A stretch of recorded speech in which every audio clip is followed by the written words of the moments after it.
Hello, this is my friend Mike. Hello, my name is Michael. I am 22 years old and I live in London. Mike is a pop star.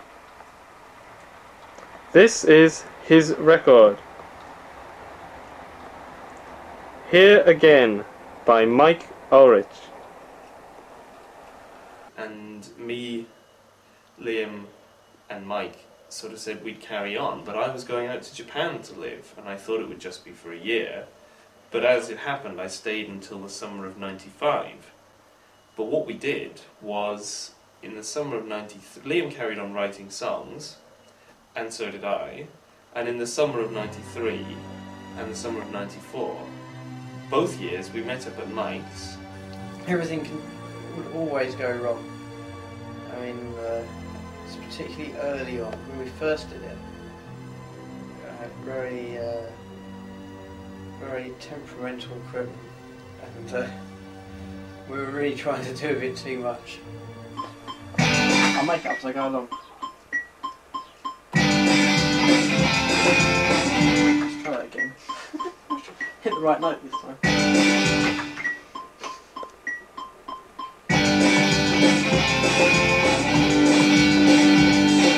No, it wasn't that speed, was it? Something's gone wrong. It seems to have gone a bit out of time. Try again.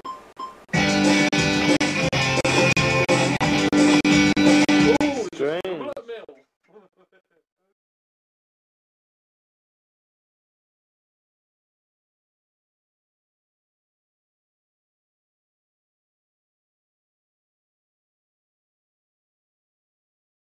Liam and I decided, when I wrote to Liam, we said it's not fair.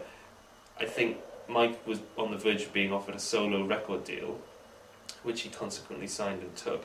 And he said he was happy to carry on helping us out, but it would have been that, helping us out.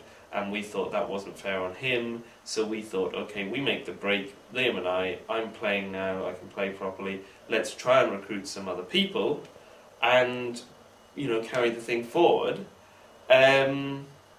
Which was that was the plan. But then what happened was, when I came back, we found it was a lot more difficult to find people than we thought. I recall Liam and I interviewing several people to be a drummer or a bassist before we, first of all, we didn't like the people we were interviewing, and I realised how difficult it was going to be. I remember a phone call that Aidan and I had. I was at my parents' house, I think, and I think he was just telling me what the guys had been doing, what had been happening, you know, that things were quite exciting, and I just thought, yeah, I did really miss that, and they, you know, great bunch of people. And so I said, do you mind awfully, Mr. A, if I was to come back in the band? And when he stopped laughing, he said, yes, you're the most unique drummer a band could ever have. So I took that as a compliment. And I was back in, and that was fantastic. Right, this is a brand new one, never even recorded it with Shorty at all, and it's called On the Balcony. I was studying on Making It in the Music Industry course in 1996, where I met Aidan, who asked me to play the keyboards for the Shorty Blackwells, and we started rehearsing and did some gigs, and it was fun. Well, I was sitting in a pub, doing a pub quiz with my friend Tom and my friend Dave, and Tom mentioned to me that a guy he worked with called Liam, at the British Council in Oxford, they were looking for a bassist for the band that they played in, and at that time he said they were a Monkeys covers band, or Monkeys tribute band, and they needed a bassist, and would I be interested in doing this? So the first practice was actually me just sitting and listening to the band, which at that time was Aidan, Liam, Saul and Catherine on keyboards.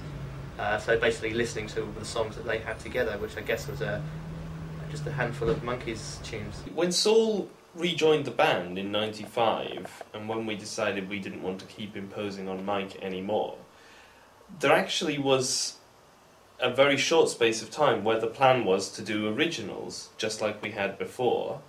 There's even a tape which Saul dug out somewhere, exists a tape of Liam and I doing demos for Soul of all the current original material we had at that time, including, I think, things like Star Wars Vision that would end up being recorded much later.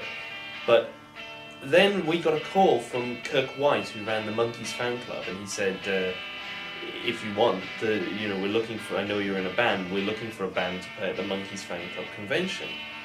And it just seemed like a really good opportunity. So, I mean, I joined and we knew this was coming up.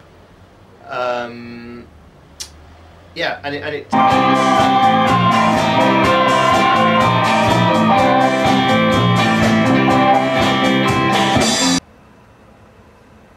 I just played the whole thing in the wrong key, and but it's one of those things when you start and you think, no, we were definitely learning, practicing it in this key before, but I guess we weren't.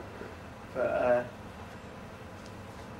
and so I don't know what I was thinking, but it was a bizarre moment of optimism. I decided to carry on regardless and hope you'd all start playing the same key as me.